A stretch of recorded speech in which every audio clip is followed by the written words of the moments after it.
आसान कोई पढ़ाई नहीं, यदि है तो अभी तक किसी ने बताई नहीं।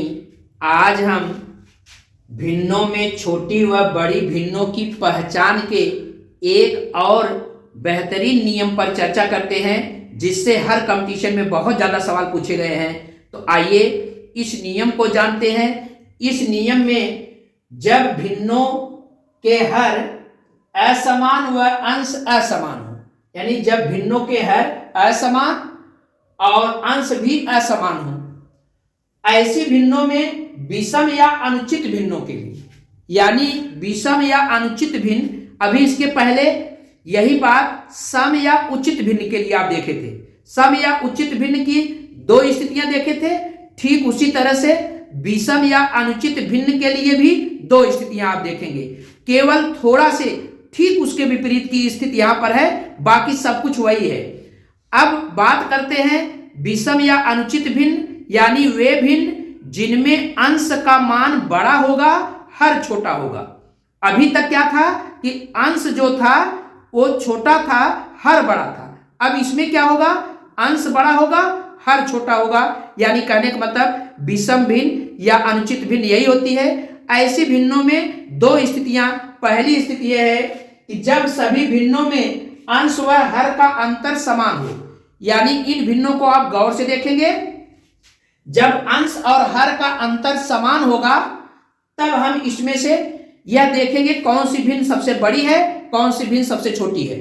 वहां पर जब आप उचित या सम भिन्न के लिए देखे थे तो आपने जब अंतर समान था तो जिस भिन्न का अंश सबसे बड़ा था वही भिन्न सबसे बड़ी है। ठीक यहां पे उसके विपरीत, यहां पे आप देखिएगा अगर अंतर समान है तो जिस भिन्न का अंश सबसे छोटा होगा वह भिन्न सबसे बड़ी होगी। यही यहां ध्यान देने वाली बात है। जैसे यहां पर आपको लिखा गया है 11/10, 13/12, 8/7, 7/6, 18/17।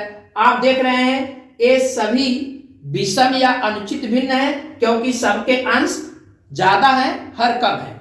अब इनका हम अंतर पे गौर करेंगे तो आप देखेंगे 11 में से 10 घटाएंगे तो 1 मिलेगा। यहां 13 में से 12 घटाएंगे 1, यहां भी 1, यहां भी 1, यहां भी 1, यानी अंतर सबका समान है। अब इस बात से कोई मतलब नहीं है कि अंतर है कितना, केवल यह पता हो कि अंतर सबका समान है। तो आप यहां पर क्या करेंगे, अब सीधे सीधे अब इसके अंश को आप देखेंगे। जिस भिन्न का अंश सबसे छोटा होगा वही भिन्न सबसे बड़ी होगी। अब आप देखिए इनमें से सबसे छोटा अंश किसका है, इस 7 का, यानी कहने का मतलब यह भिन्न सबसे बड़ी होगी। यानी कहने का मतलब यश बराबर हो जाएगा सबसे बड़ी भिन्न यश 7/6 और सबसे छोटी भिन्न क्या हो जाएगी, जिस भिन्न का अंश सबसे बड़ा होगा, यानी कहने का मतलब यश जो होगी यह 18/17 हो जाएगी। कहने का मतलब सबसे बड़ी भिन्न जो सबसे छोटे अंश की होती है, वहां पर क्या था, वहां पर था कि जो सबसे बड़ी थी, बड़े अंश वाली वो सबसे बड़ी थी, ठीक उसका उल्टा है। यानी जो सम या उचित भिन्न पड़े थे उसमें ठीक इसका उल्टा था।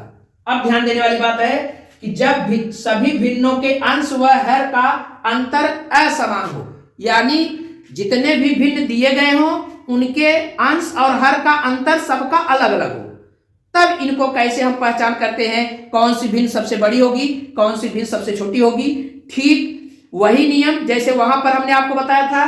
जैसे यहां पर आप देखिए 8/7, 11/8, 17/15, 11/7।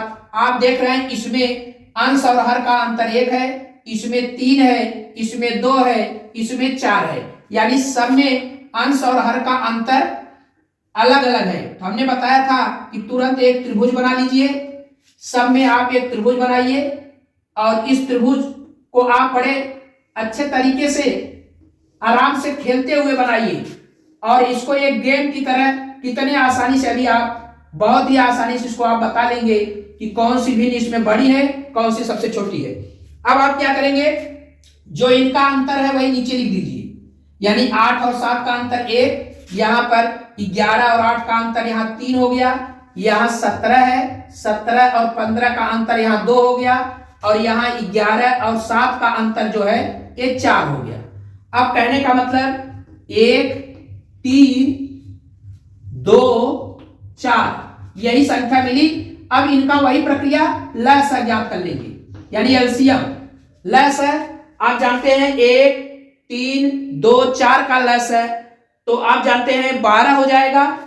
ये बड़ा आसान है कि 1 2 4 का 4 होता है और 4 और 3 का 12 हो जाएगा। तो यानी इनका लसागु जो है वो 12 हो गया। अब आप क्या काम करेंगे, सभी त्रिभुजों के ये जो आपके लंब है सब में 12 यहां लिख दीजिए, सब में 12 जो लसागु आया है वही लिख देना है। अब क्या करेंगे भैया, जो अंतर था और जो लसागु आया है इसका इसमें भाग देंगे। भाग देने के बाद जो आएगा उसका इसके अंश में गुणा करेंगे, यानी 12 में 1 का भाग देंगे तो 12 आएगा और 12 में 8 का गुणा करेंगे तो 12 8 96 हो गया, 96। यहां पे गौर करेंगे। अब यहां ध्यान देने वाली बात है, 12 में 3 का भाग देंगे तो 4 आएगा और 4 का इस 11 में गुणा करेंगे तो 11 4 44 आ जाएगा।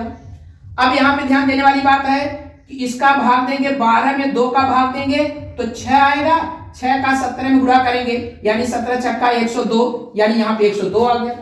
अब इस तरह से 12 में 4 का भाग देंगे 3 आएगा और 11 में 3 का गुणा करेंगे तो 33 हो जाएगा। अब आप ध्यान दीजिएगा, यहां पर गौर करने वाली बात है कि हमने आपको बताया था कि इसमें उससे थोड़ा से अलग नियम होता है। वहां पर आप देखे थे सम या उचित भिन्न के लिए जिसका यह मान सबसे अधिक आया था वह भिन्न बड़ी थी, लेकिन यहाँ पे ऐसा नहीं है। यहाँ पर जिसका मान सबसे कम आएगा, यानी जिस इस भिन्न में जिस त्रिभुज पर यह मान सबसे कम आया है वही भिन्न बड़ी होगी, यानी सबसे कम मान यही है 33, यानी इसका मतलब यह भिन्न सबसे बड़ी होगी। यानी कहने का मतलब सबसे बड़ी भिन्न हो गई ये आपका 11/7 और सबसे छोटी भिन्न जिसका मान सबसे ज्यादा आया होगा वह सबसे छोटी होगी। सबसे ज्यादा 102 है, इसका मतलब सबसे छोटी भिन्न यानी 80 मतलब सबसे छोटी भिन्न, तो यहां से हो जाएगा ये 17/15, यही सबसे छोटी भिन्न हो गई। तो इस तरह से आप बड़े ही आसानी से, बड़े ही सरल, बगैर किसी तनाव के आप बहुत ही आसानी से बड़ी और छोटी भिन्नों का किसी भी भिन्न में कहीं भी किसी भी सवाल में बड़े ही आसानी से पता लगा लेंगे। आइए इससे संबंधित हमने यहाँ पे बोर्ड पे 2 सवाल लिखे हैं। एक है 11/9, 17/15, 21/19, 7/5 और दूसरा सवाल है 9/7, 10/3, 11/10, 5/2। इसको आप, हमको उम्मीद है कि इन नियमों से आप बड़े ही आसानी से हल करके इसका उत्तर हमारे कमेंट सेक्शन में जरूर देंगे। फिर हम अगले नियम पर हाजिर होंगे, तब तक के लिए धन्यवाद, थैंक यू।